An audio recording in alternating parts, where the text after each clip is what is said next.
दोस्तों, हम सभी को यही लगता है कि रिटायरमेंट तो 60 की उम्र की बात है और हमें इसके बारे में अभी से क्या सोचना है। अभी तो लाइफ शुरू हुई है, रिटायरमेंट के बारे में थोड़ा देर से सोचेंगे। पर सच ये है कि इन्वेस्टमेंट की दुनिया में देर से सोचने का मतलब होता है करोड़ों का नुकसान। यानी कि जितना आप लेट शुरू करते हो उतना ही ज़्यादा मेहनत आपके पैसे को उतने रिटर्न बनाने में पड़ती है और उससे भी ज़्यादा मेहनत आपको वही पैसे कमाने में पड़ती है। तो यहाँ पे थोड़ा सा समझदारी दिखाया जाए और सही टाइम पे इन्वेस्टमेंट करना शुरू किया जाए तो हम अपने रिटायरमेंट लाइफ को काफ़ी पीसफुल बना सकते हैं। और आज मैं इस वीडियो में कोई गेट रिच क्विक स्कीम नहीं बताने वाला हूँ।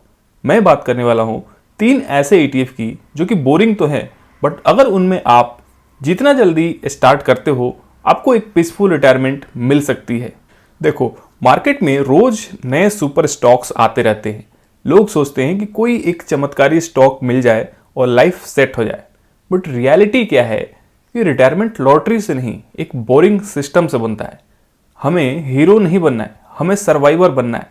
इसीलिए हमारा पूरा फोकस जो है वो सेफ प्लस सस्टेनेबल ग्रोथ पे होना चाहिए। और इसीलिए मैं यहाँ पे आपको ऐसे ETFs बताऊंगा जो कि स्टेबल हैं। मार्केट के रिटर्न में गिरावट तो होती है, बट वो एक अपॉर्चुनिटी होती है और आप अगर उस अपॉर्चुनिटी को अच्छे से यूज करते हो तो फिर आप अपने गोल तक और आसानी से पहुंच जाओगे। तो शुरू करते हैं वीडियो। जो पहला ETF है वो एक तरह से आपके रिटायरमेंट की नींव को यानी कि फाउंडेशन को मजबूत रखता है और इसके लिए बेस्ट है निफ्टी 50 ETF। इसका लॉजिक सिंपल है, आप इंडिया के टॉप 50 सबसे बड़ी कंपनीज में इन्वेस्ट कर रहे हो, जैसे कि Reliance, HDFC bank, TCS, Infosys. ये कंपनियां जिनसे हमारी इकोनॉमी चलती है, ये 50 कंपनियां इंडिया की टॉप 50 कंपनियों में आती हैं और ओवरऑल इंडिया की इकोनॉमी को रन कराने में मदद करती हैं। जब तक इंडिया ग्रो करेगा ये कंपनियां भी धीरे ही सही बट ग्रो करेंगी। देखो, हमें कोई फ्लैशी रिटर्न के पीछे नहीं भागना है, हमें थोड़ा सा सेफ्टी चाहिए। और सेफ्टी अगर आपको ढूंढना है जो कि रिटायरमेंट के लिए सबसे जरूरी है तो यहाँ पे निफ्टी 20 सबसे पहली प्रायोरिटी आपकी होनी चाहिए। अब देखो, फाउंडेशन तो बन गया पर थोड़ी सी रफ्तार भी चाहिए, है ना। सिर्फ स्टेबिलिटी से आप इन्फ्लेशन को बीट नहीं कर पाएंगे और वहां पे काम आता है हमारा दूसरा ETF जो कि है निफ्टी नेक्स्ट 50 ETF। अब ये वो 50 कंपनीज हैं जो कि अभी टॉप 50 में नहीं है, बट कल को ये टॉप 50 में इजीली आ सकती हैं। इन्हें आप फ्यूचर स्टार्स कह सकते हैं।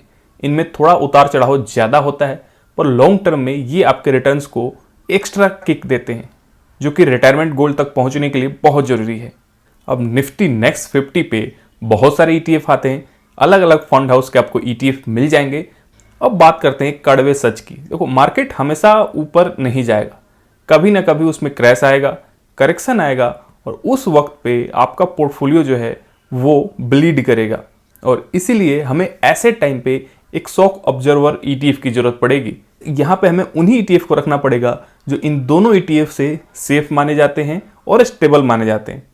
तो इस कैटेगरी में आपको गोल्ड या डेट ETF के तरफ जाना पड़ेगा।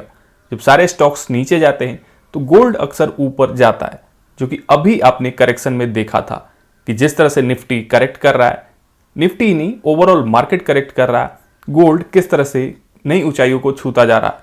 देखो, यहाँ पे आपको एक चीज समझनी पड़ेगी, गोल्ड का मेन मकसद ये नहीं है कि निफ्टी को बीट करना, इसका काम है आपके पोर्टफोलियो को गिरने से बचाना। यानी कि आपके पोर्टफोलियो का एक इंश्योरेंस ETF है ये। यहीं पे अगर आप गोल्ड को छोड़ के डेट ETF की तरफ जाओगे तो उसका भी काम यही है, मार्केट करेक्शन के टाइम पे आपके पोर्टफोलियो को स्टेबिलिटी देना एंड एक इंश्योरेंस की तरह काम करना। तो बातें तो हो गई ETF की, पर इनमें SIP कितना करना है। चलिए इसे सिंपल रखते हैं। अगर आप यंग हो तो ग्रोथ पर फोकस करो। एक स्टैंडर्ड फॉर्मूला हो सकता है जैसे कि 50% निफ्टी 50 में, 30% नेक्स्ट 50 में और बचा हुआ 20% गोल्ड या डेट ETF में। और जैसे जैसे आपकी उम्र बढ़े ग्रोथ को कम करके स्टेबिलिटी यानी कि डेट ETF की तरफ एलोकेशंस को बढ़ाते जाओ। Simple logic, no confusion.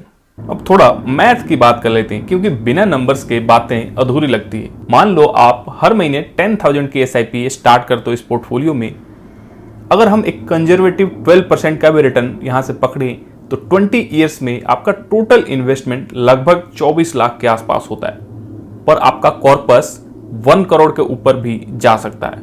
और ये कोई जादू नहीं है, ये कंपाउंडिंग का पावर है। आपको बस एक ही काम करना है, स्टार्ट करना है और उस स्टार्ट को बनाए रखना है एक लंबे समय तक। जाते जाते एक बात याद रखना, रिटायरमेंट का असली सीक्रेट ETF नहीं है, असली सीक्रेट है डिसिप्लिन। मार्केट गिरेगा, लोग डरेंगे, न्यूज बदलेंगी, शोर मचेगा, पर अगर आप अपनी SIP नहीं रोकते हो तो आप जीत जाओगे।